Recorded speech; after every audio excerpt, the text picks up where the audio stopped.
రాష్ట్రంలో skill university, skill development university ఏదో పెడతాము, రేపు ఎల్లుండో స్కిల్ డెవలప్మెంట్ యూనివర్సిటీ చేస్తామనేటువంటి ఒక మాట ముఖ్యమంత్రి గారు చెప్పారు.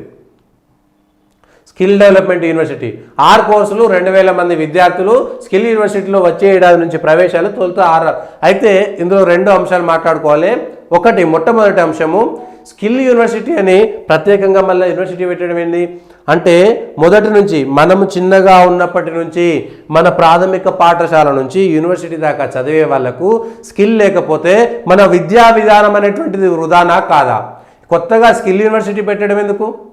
మన పాఠశాల విద్యలో, మన మాధ్యమిక పాఠశాల విద్యలో, లేకపోతే మాధ్యమిక విద్యలో, ఉన్నత విద్యలో ఎందుకు అక్కడే నైపుణ్యాలు నేర్పించట్లేదు? ఎందుకు మన విద్యా విధానాన్ని మార్చుకోలేకపోతున్నాము? ఇది కదా ఇప్పుడు కావాల్సింది. ఇవాళ ఏ దేశాల్లో, అమెరికాలో, ఇంకొక దేశాల్లో పేరెన్నిక కలిగినటువంటి అనేక మంది నైపుణ్యం కలిగినటువంటి వాళ్ళు ఇదే ఉస్మానియా యూనివర్సిటీ నుంచి పోయారు కదా. మరి ఆ రోజు వాళ్ళు సాధించగలిగింది, ఇవాళ ఎందుకు మనకు నైపుణ్యం లేదనేటువంటి మాట వస్తున్నది. కొత్తగా నైపుణ్యం కోసం యూనివర్సిటీ పెట్టడం ఏంటి అంటే, 1వ తరగతి నుంచి పీజీ చేసిన దాకా, లేకపోతే డిగ్రీ చేసిన దాకా, ఇంజనీరింగ్ చేసిన దాకా వాడికి ఎవరికి నైపుణ్యం లేని చదువులనే మనం అందిస్తున్నామా? ప్రత్యేకమైనటువంటి నైపుణ్య యూనివర్సిటీలు, స్కిల్ డెవలప్మెంట్ సెంటర్లు పెడుతున్నామంటే మనం ఇన్ని సంవత్సరాల పాటు చదువుకున్నటువంటి చదువు వృధానా కాదా? మళ్ళా వాడికి కొత్తగా స్కిల్ నేర్పిస్తున్నామంటే వాడి చదువు అంతా చట్టుబండలా కాదా? ఒక పిల్లగాడు 20 సంవత్సరాల పాటు ఒక పీజీ చేస్తే కనీసం 20 సంవత్సరాలు, 22 సంవత్సరాలు ఉంటుంది. 22 సంవత్సరాల పాటు వాడు చదివిన చదువంతా వృధా. ఎందుకు? పనికిరాని నైపుణ్యం లేనటువంటి చదువులను మనం అందిస్తున్నామా? ఇది ఆలోచించాలి. నేను రేవంత్ రెడ్డి గారు వాళ్ళ సర్కారును విమర్శించేటువంటి దానికోసం కాదు మాట్లాడేది, సహజంగా మాట్లాడేటువంటి అంశం. మనం ఏ విద్యా విధానంలో ఉన్నాము? ఇప్పుడు ఒక డిగ్రీ అయిపోయినోడికి, ఒక పీజీ అయిపోయినోడికి ప్రత్యేకమైనటువంటి స్కిల్ నేర్పడం ఏమిటి?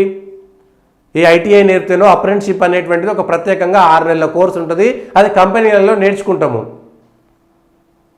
కానీ వాడు డిగ్రీ 1వ తరగతి నుంచి డిగ్రీలు, పీజీలు చేసి 22 సంవత్సరాలు, 25 సంవత్సరాలు అనుకుందాం కనీసం, పోనీ అవైనా సరే అదో 10 ఏళ్ళు, అదో 2 ఏళ్ళు, అదో 4 ఏళ్ళు, 16 సంవత్సరాలు, 17 సంవత్సరాలు చదివినటువంటి విద్య అంతా వృధా. మీకు ఎవరికి నైపుణ్యం లేదు. మీరు డిగ్రీలు, పీజీలు చేసిన తర్వాత మళ్ళీ నైపుణ్యం కోసం మళ్ళీ ఇంకొక చోటికి పోవాలనా?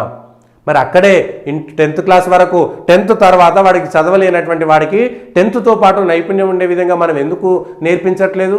ఇంటర్మీడియట్లోనే ఆపేవాడికి ఇంటర్మీడియట్ విద్య తర్వాత వాడు ఏదైనా చేయదలుచుకుంటే వాడికి ఎందుకు నైపుణ్యం చేయించట్లేదు?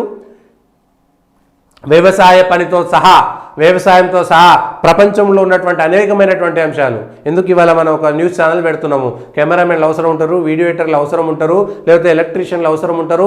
అవన్నీ 10th క్లాస్ చదివిన వాడికి అక్కడే నేర్చుకునేటువంటి విధంగా ఎందుకు మనం నైపుణ్యం నేర్పించట్లేదు? వ్యవసాయ పనులతో సహా మార్కెటింగ్, మిగిలినటువంటి ఇంటర్మీడియట్ చదివేటువంటి వాళ్ళకు ఈ నైపుణ్యాలు అక్కడే ఎందుకు పార్ట్ టైంగా అంటే కనీసం ప్రవేశమైన ఉండాలి కదా. వాడు ఇంటర్, డిగ్రీ అయిపోయిన వెంటనే నేర్చుకునేటట్టుగా, డైరెక్ట్గా వెళ్ళిపోయేటట్టుగా ఎందుకు మనం నేర్పించట్లేదు? ఇవాళ మళ్ళా కొత్తగా మీరు స్థాపించకపోండి, పెట్టండి, అది ఏదైనా కానివ్వండి, కానీ విద్యా విధానంలో ఉన్నటువంటి లోపాల గురించి మనం మాట్లాడుకుంటున్నాం. ఇది మన విద్యా విధానం. భారతదేశ సర్కారు, రాష్ట్ర సర్కారులు కూర్చోవాలి, మన నైపుణ్యాలను పెంచుకోవాలి. ఒకవేళ ఒక విద్యార్థి 10వ తరగతిలో ఆపేస్తే వాడు ఏం చేయగలుగుతాడు? ఇంటర్మీడియట్లో ఆపేస్తే ఏం చేయగలుగుతాడు? డిగ్రీలో ఆపేస్తే ఏం చేయగలగాలి? ఆ తర్వాత ఏముండాలి? ఒకవేళ ఏమి ఉద్యోగం రాకపోతే ఉద్యోగం అనేటువంటి అంశం కోసం కాకుండా ఉపాధి కోసం ఏం చేయగలగాలి? వాడికి ఏ ఏ నైపుణ్యాలు ఉండాలనేటువంటి అంశం పైన ఎందుకు నేర్పించలేకపోతున్నాం? కేవలం బట్టి చదువులు, చదువుకున్నామా, అందులో మార్కులు వచ్చినాయా రాలేదా, ఎందుకు పనికిరానటువంటి సర్టిఫికేట్లతోటి వేలాది మంది, లక్షలాది మంది విద్యార్థులు ఇవాళ రోడ్ల మీద ఎందుకు ఉంటున్నారు? మళ్ళా ఏంటి, వ్యవసాయం చేసేటప్పుడైనా సరే ఆధునిక వ్యవసాయము, కృత్రిమ వ్యవసాయము, ప్రత్యేకమైనటువంటి అంశాలు, ఆర్టిఫిషియల్, ఇట్లాంటి అంశాలపైన మనం ఎందుకు చేయలేకపోతున్నాం? కనీసం గవర్నమెంట్ పాఠశాల చదువుకుంటే ఒక ఫీల్డ్ ట్రిప్ కూడా మనం ఎక్కడా చూపించలేమే. 10వ తరగతిలోపు వాడికి ఒక కంపెనీ చూపించడము, ఒక ఫ్యాక్టరీ చూపించడము, లేకపోతే ఒక వ్యవసాయ దాన్ని చూపించడము, క్షేత్రాలను చూపించడము, లేకపోతే బస్సుల వ్యవస్థ, ఇట్లా అనేకమైనటువంటి ఒక 20-30 వ్యవస్థలు ఉంటాయి. అవన్నింటినీ మనం ఎందుకు చూపించలేకపోతున్నాం? వాడికి ఏమీ తెలియదు. 10వ తరగతి అయిపోయినా కూడా వాడికి ఏం తెలియదు. వాడి ఇంట్లో ఉంటే వాడి గ్రామంలో ఉండేటువంటివి తప్ప మిగిలిన ఏమీ తెలియనటువంటి వ్యవస్థ మనకు ఎందుకున్నది? ఇది మన విద్యా విధానం మీద చర్చ జరగాల్సినటువంటి అంశము. దీని మీద ఎవరు మన బూర నరసయ్య గౌడ్ గారు, మాజీ ఎంపీ బూర నరసయ్య గారు ఒక లేఖ రాసిర్రు.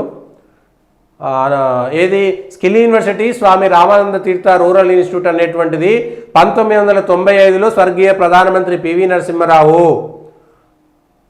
నరసింహారావు ఎక్కడ పోచంపల్లి మండలం జలాల్పుర గ్రామంలో 100 ఎకరాల విస్తీర్ణంలో స్వామి రామానంద తీర్థ రూరల్ ఇన్స్టిట్యూట్ అనేటువంటిది పెట్టారు. ఈ ఇన్స్టిట్యూట్లోనే స్కిల్ డెవలప్మెంట్ యూనివర్సిటీ పెడితే ఆల్రెడీ 100 ఎకరాల స్థలం ఉన్నది. ఆ 100 ఎకరాల స్థలంలోనే స్కిల్ యూనివర్సిటీ పెట్టుకోవచ్చు.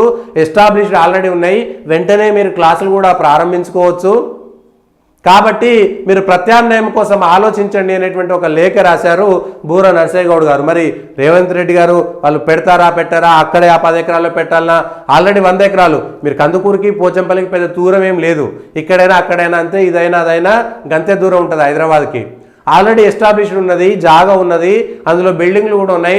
కొత్తగా క్లాసులు ప్రారంభించుకోవచ్చు.